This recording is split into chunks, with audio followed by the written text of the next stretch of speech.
साथियों, सभी को जय भीम, अस्सलाम वालेकुम, नमस्कार। साथियों, मैं लाल सिंह एडवोकेट, राष्ट्रीय अध्यक्ष आभास महासंघ मिशन 24 कैरेट, जो एक गैर राजनीतिक संगठन है, कांसीराम बहुजन मूवमेंट के तौर पे काम में लगा है। और इसका जो उद्देश्य है मेन, वो एक सामाजिक व्यवस्था परिवर्तन और आर्थिक गुलामी से मुक्ति का भारतीय राष्ट्रवादी सांस्कृतिक जन आंदोलन, जिसके ग्राम दर्शन अभियान में आज हम लोग सहारनपुर की धरती पर प्रचार अभियान में हैं। साथियों, आप देख रहे होंगे पंपलेट, आभास महासंघ मिशन 24 कैरेट, कांसीराम बहुजन मूवमेंट। और इसमें साथियों जो लिखा है हमने मिशन 24 कैरेट, तो मिशन 24 कैरेट के विषय में बताना चाहूँगा मैं। मिशन 24 कैरेट अर्थात शुद्धता की पहचान का एक स्टैंडर्ड, एक पैमाना। मिशन का मतलब होता है कंटिन्यू, अपनी विचारधारा को, अपनी बात को अगली पीढ़ी तक पहुंचाते रहना। कोई निश्चित टारगेट या कोई निश्चित हमारा वेन्यू नहीं होता, कोई स्थित नहीं है, कोई फाइनल बिंदु। बस क्या है कि अपने महापुरुषों की, बहुजन महापुरुषों की विचारधारा को लगातार अगली पीढ़ी को बताते रहना।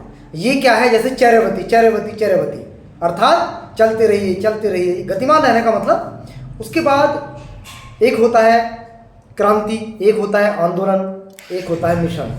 साथियों, आंदोलन का मतलब कि जैसे हमने किसी सड़क बनने के लिए, किसी नल गढ़ने के लिए, कोई रोड बनने के लिए आंदोलन किया, रोड बन गई, आंदोलन खत्म, ये तो होता है आंदोलन। क्रांति का मतलब कोई व्यवस्था ऐसे है उसको सीधे ऐसे कर देना, अर्थात रेडिकल चेंज, आमूल चूल परिवर्तन, वो होता है क्रांति। तो हमें यहाँ पर आंदोलन क्रांति की बात तो नहीं करनी, हमें पहले मिशन की बात करनी है। मिशन मैंने बताया आपको, लगातार अपनी बात को अगली पीढ़ी को सौंपते रहना। उसके बाद अब मैं आपसे बताना चाहूँगा कि लगातार इस देश के अंदर लगभग 2022 से संविधान पे चर्चा, संविधान बचाओ। हालांकि हमने पूरे देश के अंदर लगभग 50 से ज़्यादा संविधान बचाओ महासम्मेलन उत्तर प्रदेश, दूसरे राज्यों में भी कराए, जिसको आज पूरे देश के अंदर लोग इस तरह से बार बार दिखा रहे हैं, बस लेके घूम रहे हैं, पढ़ना नहीं है उसको। इसलिए साथियों, देश के अंदर जो कार्यक्रम चल रहे हैं वो सिर्फ राजनीतिक पार्टियों के एक प्रोपेगेंडा और समाज को गुमराह करने वाली बात है।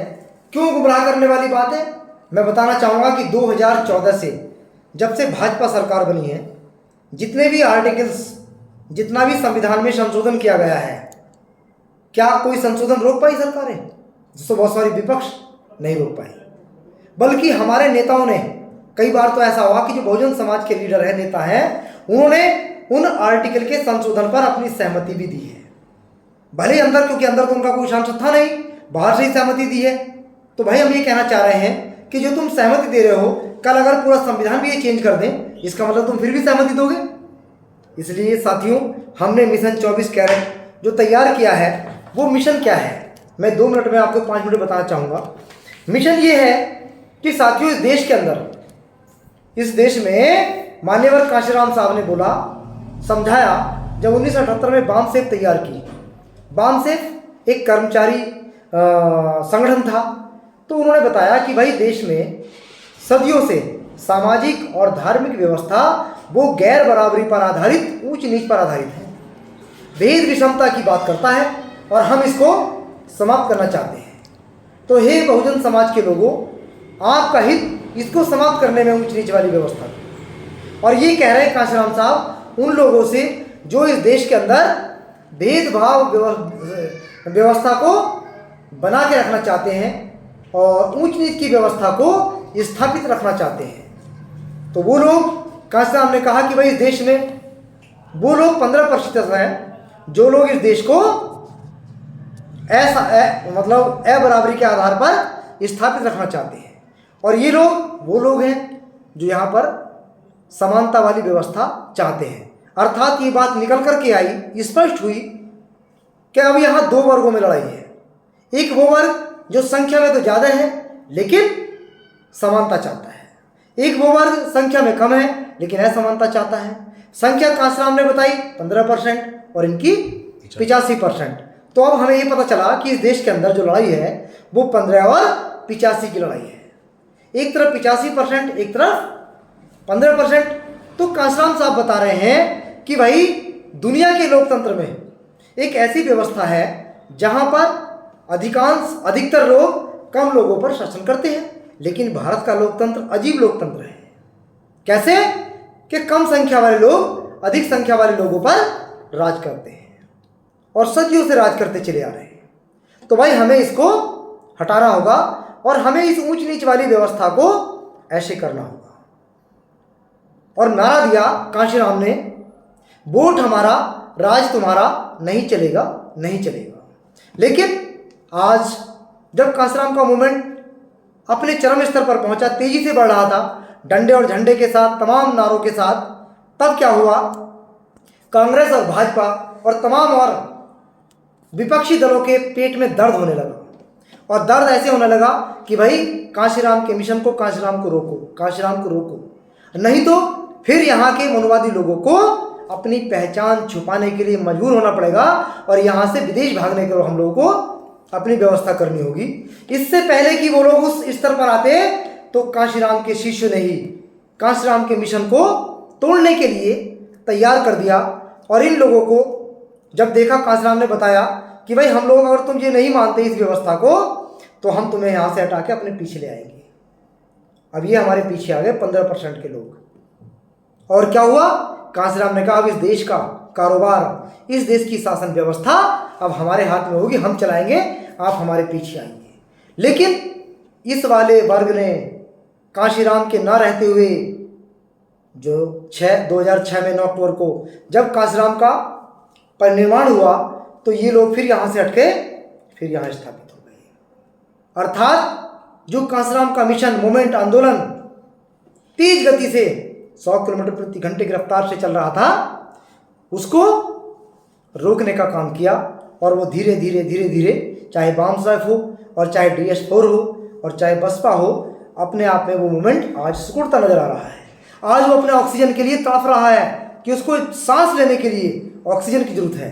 तो साथियों, जब मैंने पढ़ाई बंद की दिल्ली से, उसके बाद मैंने ये एहसास किया, तब मैंने प्रण किया कि मैं इस मूवमेंट को, इस आंदोलन को फिर से उस गति में लाने का पूरा प्रयास करूंगा, इसको ऑक्सीजन देने का काम करूंगा, ताकि ये अपनी पूर्ण स्थिति में उस गति से आगे बढ़े जिस गति में कांशीराम के द्वारा कार्यक्रम बढ़ा जा रहा था। तो साथियों, इसके लिए अब आभास महासंघ ने, क्योंकि ये तो कांशीराम का मूवमेंट यहाँ बंद हो गया, रुक गया, स्लो हो गई स्पीड, अब आभास महासंघ ने इसमें जो नया अपडेट किया है उसको मैं बताना चाहता हूँ आपसे। अब हमारा क्या काम है? आभास का काम है इनको फिर से हटाना। ये 15% के लोग, इनको फिर से हटाना है। लेकिन क्यों? क्योंकि यहाँ पे ये फिर से सत्ता पर काबिज हो गए। और ये इन 15% के लोगों के अंदर एक खास गुण समझ लो कि ये लोग व्यवस्था के टॉप पर रहना चाहते हैं। इसके लिए चाहे इनको कुछ भी त्याग करना पड़े, कोई भी इनको बलिदान देना पड़े, ये तैयार है उस चीज़ के लिए। इसलिए अब हमने देखा कि यार इनकी जनसंख्या तो और भी कम होगी, 10% रह गई, ये जनसंख्या लगातार बढ़ रही 90%। तो अब ये लड़ाई जो है 90 और 10 की लड़ाई है। लेकिन भाजपा ने क्या किया, RSS ने क्या किया? इस लड़ाई को, कांशीराम के मूवमेंट को, बाबा साहब के मिशन को तोड़ने के लिए क्या कहा कि इस देश में लड़ाई 15-85 की नहीं है, इस देश में लड़ाई 80 और 20 की लड़ाई है। 80 मतलब हिंदू, 20 मतलब मुस्लिम। अर्थात इस देश में RSS एंड कंपनी ने उस 15-85 की लड़ाई को मोड़ करके 80-20 की लड़ाई में तब्दील कर दिया। और बहुजन समाज के बहुत सारे लोग इस लड़ाई में उनके साथ हो गए, इसलिए ये लड़ाई वो आज सफल हो रहे हैं। तो मेरे साथियों, लड़ाई हमारी 80-20 की नहीं है। इस देश में जो लड़ाई है वो 15 और 85 की ही लड़ाई है। चाहे वो बाबा साहब के समय पर हो, चाहे संत रविदास जी के समय पर हो, और चाहे उनसे पहले भी हो, बुद्ध के समय से लेकर के आज तक यही लड़ाई है। चाहे वो ज्योतिबा फुले के समय के हो, कांशीराम और तमाम अब हम लोग चला रहे हैं। तो ये लड़ाई, इसको हमें तैयार होना है। और ये लड़ाई हमें पता चला कि इनको फिर से यहाँ से हटाना होगा और अब यहाँ नहीं लगाएंगे, क्योंकि हमारे बाप ने, कांशीराम ने इनको लगा के देख लिया। यहाँ ये चीटिंग कर रहा है बार बार। नंद वंश, सेन वंश, मौर्य वंश, हर्षवर्धन वंश, तमाम वंशावली जो बहुजन समाज की सत्ता में आई, लेकिन ये बार बार यहाँ से यहाँ चीटिंग करते रहे हैं, तो इसलिए हमने पता चला कि इनके खून में गंदगी है। और इनके खून में गंदगी का मतलब ये है कि ये सुधरने वाले लोग नहीं हैं। तो साथियों, अब इनको यहाँ से हटाना ही होगा। फिर से इस देश में कांशीराम को बनाना होगा, कांशीराम को तैयार करना होगा। और कांशीराम को तैयार करके जब इनको हटाएंगे हम यहाँ से, यहाँ नहीं लगाएंगे इनको नो डायलॉग, सीधे हटाइए इनको। लेकिन हाँ, ये जो 85% लोग हैं, इस 85% वर्ग में SC ST OBC माइनॉरिटी, ये पूरे का पूरा गैर सवर्णवादी लोग अर्थात बहुजनवादी लोग हैं। उनमें से 2% लोग ऐसे हैं, सिर्फ 2%, ज़्यादा नहीं है, जिन्होंने बाबा साहब के और कांशीराम साहब के मिशन को पद के और पैसे के लालच में बेचने का काम किया है। तो बेचने वाले जो लोग हैं, दलाल उनको कहते हैं। और उन चोर, दलाल और विक्रेता लोगों को कांशीराम ने क्या कहा है? चमचा। देखा होगा आपने, छोटी सी बुक है जो कांशीराम साहब ने लिखी है, चमचा युग। उस चमचा युग में क्या लिखा है कि चमचों का काम है बर्तन को खाली कर देना। और जब चमचा बर्तन को खाली कर देता तो चमचा का काम खत्म हो जाता है। लेकिन साथियों, आज के दौर में भारत के अंदर चमचा युग अपने चरम स्थिति पर है। पूरा देश चमचों से घिरा पड़ा है, पूरा देश। इसलिए कांशीराम का मूवमेंट, बाबा साहब का मिशन आज सफल नहीं हो रहा है। गांव-गांव संगठन बने, गांव-गांव पार्टियां बनी, है ना, और सब लोग जय भीम जय भीम जय भीम, बाबा तेरा मिशन अधूरा, हम सब मिलके करेंगे पूरा। और उन लोगों से पूछो कि बाबा साहब का मिशन क्या है, तो बोलते हैं कि ये हमें नहीं पता। इससे हम लोगों को बहुत कष्ट होता है। तो साथियों, ये 2% लोग जिन्होंने बाबा साहब के मिशन को बेचा है पद के लालच में, उनको बाहर निकालो यहाँ से। ये 2% लोग, सिर्फ ज़्यादा नहीं है, मगर इनको 2% लोगों को स्वार्थ की, लालच की, चमचेपन की बहुत गंभीर बीमारी लग गई है। और बहुत ही गंभीर बीमारी से जब लोग कोई पीड़ित हो जाता है तो उसका इलाज तत्काल कराना जरूरी होता है। अगर इन चमचों का इलाज तुरंत नहीं कराया गया तो साथियों, इनके जैसे वायरस हो सकता है हम जैसे नए लोगों के अंदर भी आ सके, हम तक ना आ पाए। इसलिए इनका इलाज कराना बहुत जरूरी है।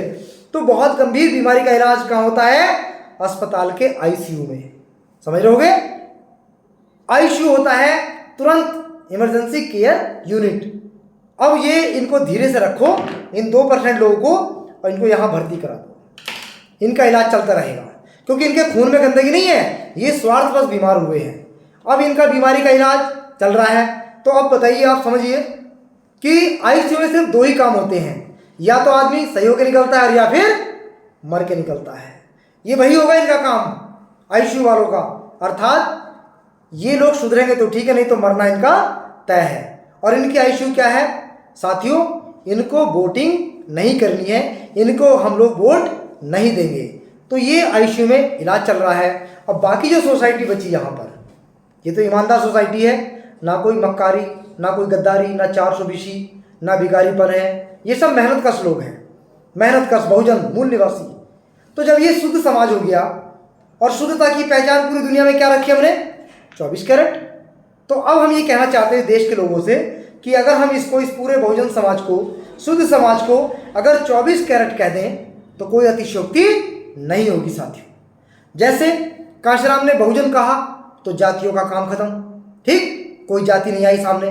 बाबा साहब ने वंचित समाज कहा, डिप्रेस क्लास कहा, जाति नहीं सो हुई।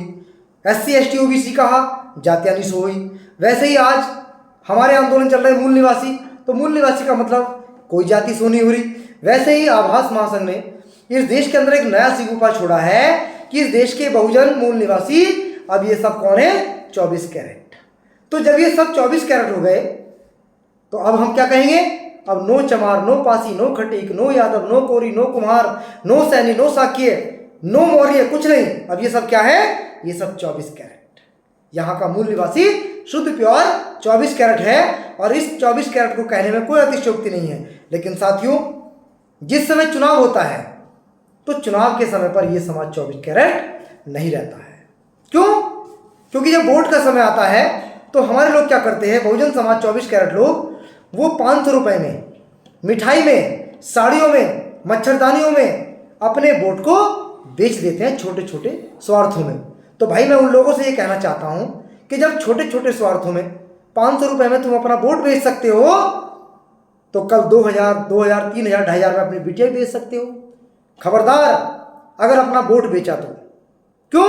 क्योंकि डॉक्टर अंबेडकर ने लंदन जाकर के अपने मरे हुए बेटे को छोड़ करके आपके वोट की पैरवी की थी, और एक नहीं दो दो वोट लेकर के आए थे, जिसमें एक पृथक निर्वाचन का अधिकार भी आपको दिया था। क्या बहुजन समाज का कोई व्यक्ति डॉक्टर अंबेडकर कर चुका सकता है? नहीं चुका सकता।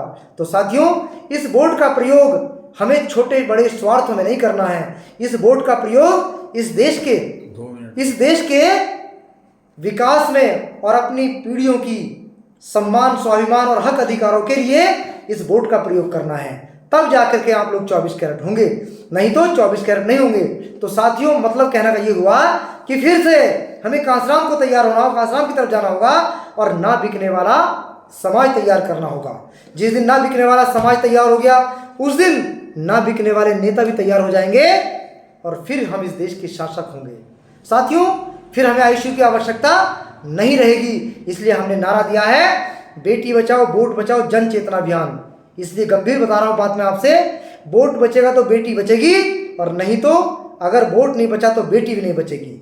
साथियों, इसलिए ये वर्ग 24 कैरेट हुआ, इसको 24 कैरेट नाम दिया, तो इसको हमने नाम दिया 420 420 धोखेबाज। क्योंकि सदियों से ये लोग यही करते आए हैं और आज भी ईवीएम के दम पर ये 420 ही धोखेबाजी कर रहे हैं। इसलिए देश के अंदर लोकतंत्र को खत्म किया जा रहा है, यहाँ की सिस्टम को, व्यवस्था को समाप्त किया जा रहा है, यहाँ के जल और जंगल जमीनों को कुछ गिने चुने हाथों में दिया जा रहा है। तो साथियों, यहाँ पर राज्य लोकतांत्रिक समाजवादी व्यवस्था को मजबूत करने के लिए हमें लोकतंत्र को मजबूत करना है, यहाँ के संविधान को स्थायी रूप से आगे बढ़ाने का काम करना है, और इसीलिए इस मूवमेंट को तैयार किया जा रहा है। साथियों, आपसे अपील है कि आप सहयोग करें, चर्चा करें और सहयोग करके साथ दें, ताकि इस मूवमेंट को गतिपूर्ण आगे बढ़ाया जा सके। धन्यवाद। जय भीम। नमस्कार। अस्सलाम वालेकुम।